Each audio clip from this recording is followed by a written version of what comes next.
Havana, Cuba's decades-old rationing system, once slated for elimination, is staging a comeback during the coronavirus pandemic in a bid to prevent Cubans from exposing themselves to the novel virus by going on frantic shopping hunts.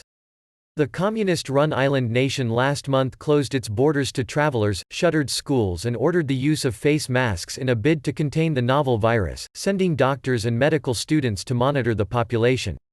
Yet hours-long queues outside Cuban supermarkets due to widespread shortages of basic goods risk undermining the country's response to the spread of the virus, resulting in potential hotbeds of infection. To combat that, authorities this month added more products to Cubans' monthly ration book, known locally as the libreta, and started experimenting with online commerce and delivery options. The hope is that shoppers do not travel out of their neighborhoods to form long lines at stores because they already know they are guaranteed their rations at their local corner shop. Cuban authorities, who have so far confirmed 1,235 cases of coronavirus and 43 deaths, simultaneously shut down some of the biggest supermarkets and suspended public transport. Just as it seemed like it was dying out, the libreta has managed to take a new breath of air, said Cuban economist Omar Everlani.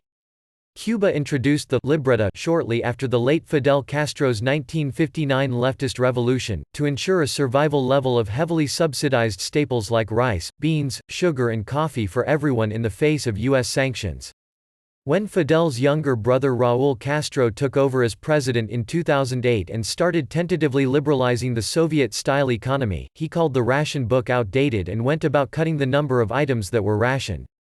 Beyond the few remaining centrally planned economies like Cuba's and North Korea's, rationing is typically only used during wartime, natural disasters or specific contingencies.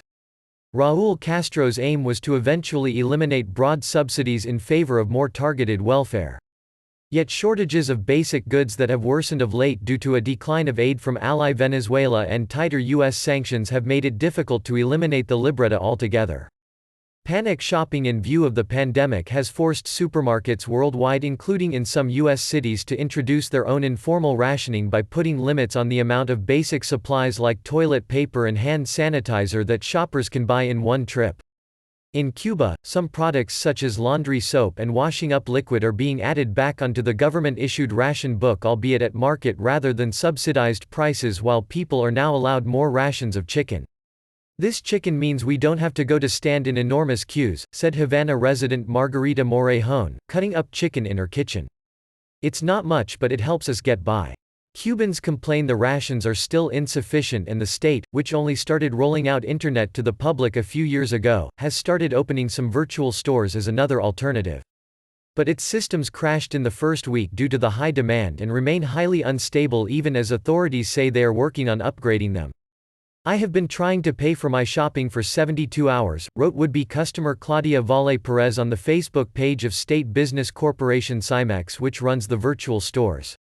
Not all Cubans moreover have a device or the money to access the internet, especially those relying on measly state pensions or wages, like Havana resident Esperanza Moreno, 68, whose pension is equivalent to around $15 per month.